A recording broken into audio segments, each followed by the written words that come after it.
নমস্কার বন্ধুরা, সাথী কিচেনের আবারও এক নতুন রেসিপিতে আপনাদের সবাইকে স্বাগত জানাই। আজকের রেসিপিতে আমি বানিয়ে দেখাবো নরম তুলতুলে স্পঞ্জি তাল সুজির কেক। তো কেমনভাবে বানিয়েছি আসুন রেসিপিটি দেখে নিন। প্রথমেই দেখুন একটি মিক্সিং বলে প্রথমেই দিয়ে দিলাম ময়দা, আর যতটা ময়দা নিচ্ছি সেই কাপে 3 ভাগের 1 ভাগ দিতে হবে সুজি, আর অল্প সামান্য 1 চিমটি লবণ দিয়ে দিচ্ছি, একেবারে নামমাত্র 1 চিমটি লবণ দিয়ে দিলাম। এখন ময়দা সুজির সঙ্গে ভালো করে লবণটাকে মিশিয়ে নিচ্ছি। তারপরে এই মিশ্রণটাকে আমি তালের জুস দিয়ে মাখিয়ে নেব। প্রথমে অল্প অল্প করে দিয়ে মাখবেন, তাহলেই বুঝতে পেরে যাবেন কতটা লাগবে। প্রথমে আমি দেখুন 1 কাপ নিয়েছি, অল্প অল্প করে দিয়েই মেখে নিচ্ছি। মোটামুটি ব্যাটার একটু পাতলা করেই বানাতে হবে, যেহেতু সুজি দেওয়া আছে। সুজিগুলো কিন্তু অনেকটা তালের জুস টেনে নেবে এবং অনেকটা নরম হয়ে ফুলে যাবে। তার জন্য দেখুন প্রথমে যতটা ময়দা নিয়েছিলাম ততটা তালের জুস দিয়ে দিলাম, তো ভালো করে একসঙ্গে মিশিয়ে নিচ্ছি। এই মিশ্রণটাকে খুব ভালো করে মিশিয়ে নিয়ে কিছুক্ষণের জন্য ঢাকনা দিয়ে ঢেকে দিতে হবে, আর তার আগে মিশ্রণটাকে খুব ভালো করে ফেটিয়ে নিতে হবে। এখন দিয়ে দিতে হবে একটু চিনি, স্বাদ মতন চিনি দিয়ে দেবেন। এখানে তালটা যেহেতু খুবই মিষ্টি ছিল, তাই চিনিটা আমি এখানে একটু কম দিচ্ছি। যদি তাল একটু তেতো মনে হয়, মিষ্টি কম হয়, তাহলে কিন্তু চিনির পরিমাণ একটু বেশি লাগবে। আর দিয়ে দিচ্ছি গুঁড়ো দুধ, 1 টেবিল চামচ গুঁড়ো দুধ দিলাম, আর 2 টেবিল চামচ চিনি দিলাম। আর দিতে হবে 1 টেবিল চামচ সাদা তেল।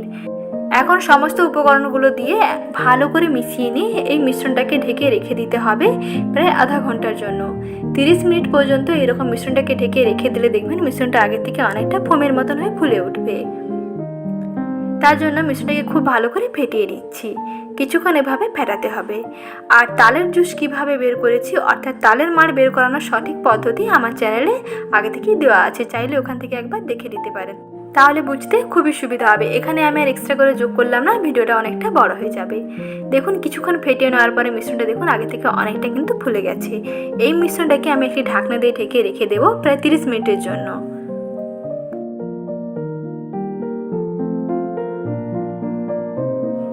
এদিকে মিশ্রণটিকে ঢাকনা দিয়ে ঢেকে রেখে দিচ্ছি, আর এদিকে দেখুন একটি ডিম নিয়ে নিয়েছি। এখানে আমি একটি ডিম দিয়ে বানাবো, তাই প্রথমে একটি বাটির মধ্যে ডিমটাকে খুব ভালো করে ফেটিয়ে নিতে হবে। ডিমের মধ্যে কোনো কিছু উপকরণ দেওয়ার দরকার নেই, নর্মাল ডিমটাকে খুব ভালো করে ফেটিয়ে নিতে হবে। আর এই ডিমটা দিয়েই বানালে দেখবেন কেক একেবারে স্পঞ্জি ফুলকো হবে। যদি এখানে ডিম দিতে না চান, তাহলে এখানে আপনাদের 1 প্যাকেট ইনো অ্যাড করতে হবে।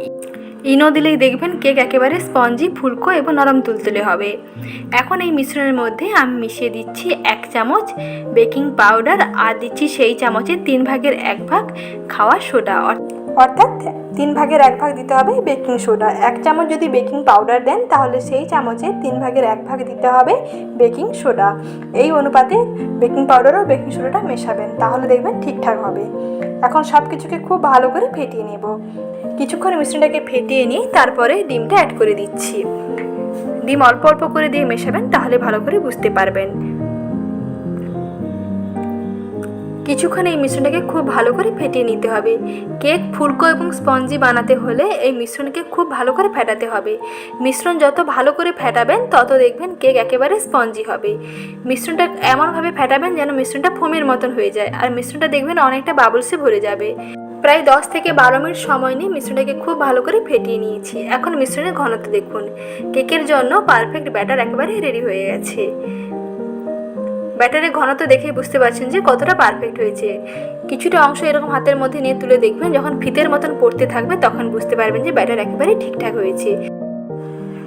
ব্যাটার একেবারে রেডি হয়ে গেছে। এখন একটি পাত্রের মধ্যে নিয়ে নিচ্ছি, আর কেকটাকে বেক করতে বসিয়ে দেব।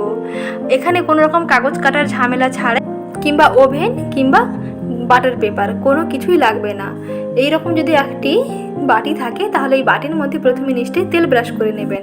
খুব ভালো করে সাদা তেল ব্রাশ করে নেবেন। তেলটা খুব ভালো করে ব্রাশ করে নিয়ে তারপরে এর উপরে মিশ্রণটা ঢেলে নেবেন। এইভাবে খুব সহজেই আপনারা কেক বানিয়ে নিতে পারবেন। দেখুন এখন মিশ্রণটাকে ঢেলে নিচ্ছি, আর মিশ্রণটা দেখেই বুঝতে পারছেন যে কতটা ঠিকঠাক হয়েছে। যখন মিশ্রণটা ঢালবেন তখন দেখবেন এইরকম ফিতের মতন পড়তে থাকবে, তাহলেই বুঝতে পারবেন যে কেকের ব্যাটার একেবারে ঠিকঠাক হয়েছে, অর্থাৎ কেক একেবারে পারফেক্ট হবে। বাটির মধ্যে ব্যাটার ঢেলে নিয়ে 2 থেকে 3 বার এরকম ট্যাপ করে নেবেন, এতে ভেতরে যে লাংস বাবলসগুলো আছে তা বেরিয়ে যাবে।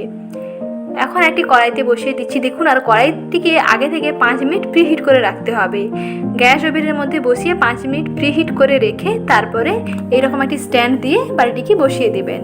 তারপরে কড়াইয়ের ঢাকনাতে একটা ছিদ্র থাকে, এটাকে আমি কাগজ দিয়ে বন্ধ করে দিচ্ছি যাতে ভেতরে হাওয়াটা বাইরে বেরিয়ে না আসে। এখন সময় লাগবে প্রায় 25 থেকে 30 মিনিট। প্রথমে গ্যাসের আঁচ মাঝারি থেকে একটু হাই দিকে থাকবে 20 মিনিট, তারপরে 10 মিনিট লো ফ্লেমে থাকবে। তারপরে দেখবেন রেডি হয়ে যাবে এইরকম স্পঞ্জি নরম তুলতুলে তাল সুজির কেক।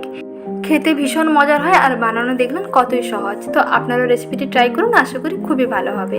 আর এইরকম প্রতিদিন নতুন নতুন রেসিপি পেতে চ্যানেলটিকে প্লিজ সাবস্ক্রাইব করে নেওয়ার অনুরোধ থাকলো। সঙ্গে লাইক শেয়ার করতে একেবারেই ভুলবেন না। ভালো থাকবেন, দেখা হচ্ছে নেক্সট ভিডিওতে।